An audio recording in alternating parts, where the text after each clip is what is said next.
ጽጌረዳ በመጨረሻም እንግዲህ የነብዩን ጓደኝነት ከተቀበለችም በኋላ አሁን ላይ የጋብቻ ጥያቄውን ከአቶ መስፍን የመጣውን እንግዲህ እሺ ብላ ተቀብላለች ማለት ነው። ምንም እንኳን እናቷ ማን እንደሆነ ሳታውቅ እንግዲህ ይህንን ጋብቻ ብታመጣላትም ልጅ ደግሞ እናቴ ካመነችበት እንዲሁም ደግሞ ካሰበችበት እኔን በዚህ ሁኔታ የምትጠብቀኝ ከሆነ አግብቼ በቃ ስወልድና ሳገባ የምትደሰት ከሆነ እኔ ችግር የለብኝም።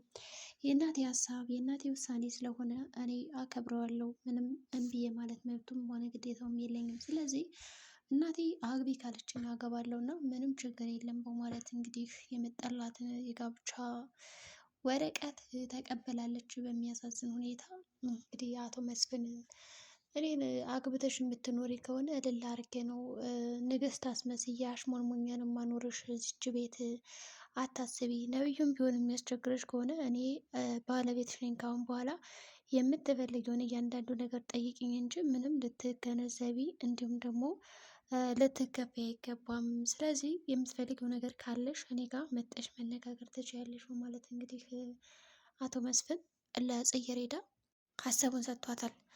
ታዲያ እንደዚህ ቢሏትም እንግዲህ እነሱ ማለት ነው የሚገርማችሁ ነገር ጽጌረዳ በጣም በዙሪያዎቿ በጣም ብዙ ፈላጊ አላት። በአንድ በኩል ነብዩ ይፈልጋታል፣ በሌላ በኩል ደግሞ ቶማስ አሁን ላይ ማለት ዮናስ በጣም ንጹህ ጓደኛዋ ነው።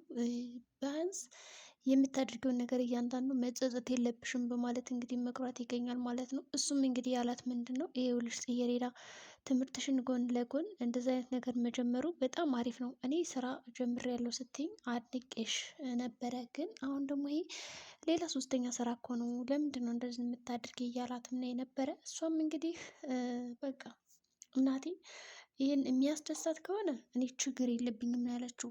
ሰው እናቴ የሚያስደስታት ከሆነ ይሄ ነገር እኔ አግብቼ ትዳር ይዤ መኖሬ የሚያስደስታት ከሆነ ግድ የለም እኔ ያገባላታለሁ፣ ከዛ የመጣው ይምጣ በማለት እንግዲህ ለዮናስ ትነግረዋለች። ዮናስ ኧረ ተይ አስቢበት፣ ይሄ ነገር እሺ አይልም፣ ገና እኮ ልጅ ነሽ፣ አሁን ላይ ትምህርትሽን ተምረሽ መጨረስ ነው እንጂ ያለብሽ ትዳር ምናምን ብሎ ነገር የለም ቢላት፣ በቃ እኔ እውነት ለመናገር ማግባት አልፈለኩም፣ ግን እናቴን በአልሆነ ወሬ እየመረዟት እየበከሏት ስለሆነ እኔ አግብቼ ስብስብ ብዬ ተቀምጬ ካየችኝ ደስተኛ የሚያደርጋት ከሆነ እኔ ችግር የለብኝም ለማግባት ዝግጁ ነኝ በሚለው ነው እንጂ እኮ በማግባቴ ደስተኛ አይደለሁም ትለዋለች። ዮናስም በቃ እኔ ከጎንሽ ነኝ በማለት እንግዲህ መክሮ ይሰዳታል ማለት ነው። ግን እዚህ ጋር መኮንን በጣም ነበር የተናደደው። ምክንያቱም የልጁ በደል ሳያንስ ደግሞ ጭራሽ አባቱን ሊያገባት ነው ወይ? ይሄማ መሆን የለበትም። አሁን እዚህ በፊት ጽጌረዳን ሲሰድባት ሲያንቋሻት የነበረውን እያንዳንዱ ቀርጬው ስለነበረ ይህንን ነገር ለአጅሬ እልክለታለሁ ለአባቱ።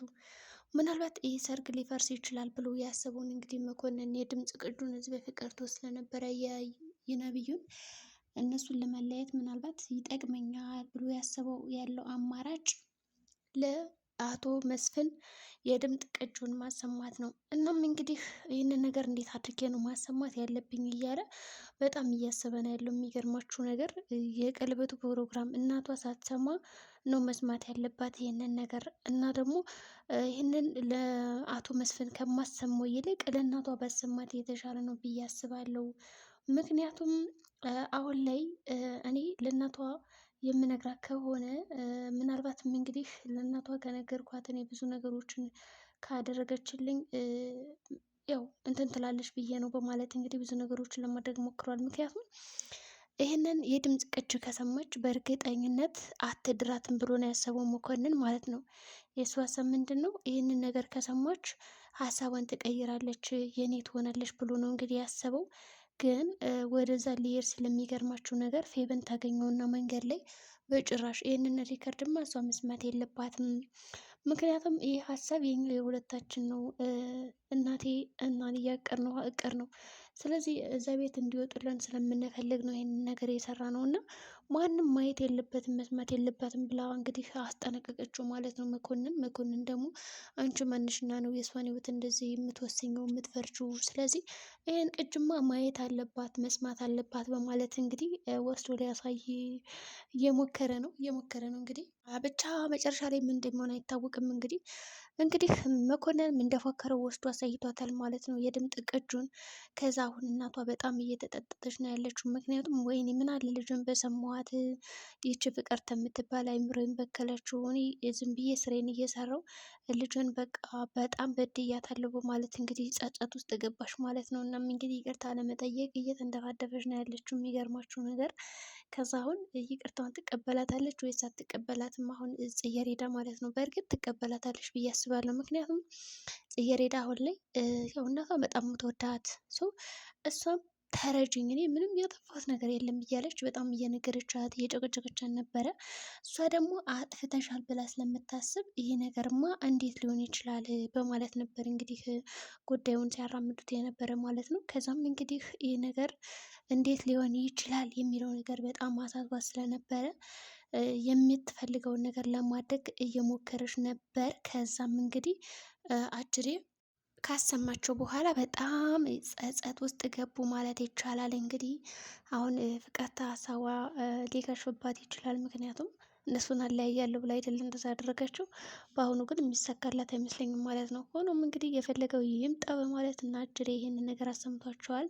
አሁን ደስ ብሏቸው ነው ያለ። የሚገርማችሁ ነገር በሌላ በኩል እንግዲህ ነብዩ አባቱ ሊያገባት እንደሆነ ሲሰማ ኩምሽሽ ብሎ ነው የቀረው። ማለቴ ደንግጧል። እንዴት ሊሆን ይችላል? እኔ አባቴ እንዴት ነው እንደዚህ ታሞ ጭራሽ ሚስት ለማግባት የሚሞክረው በእናቴ ቤት ያውም እያለ እንግዲህ በጣም ሲያብድለት ነበረ።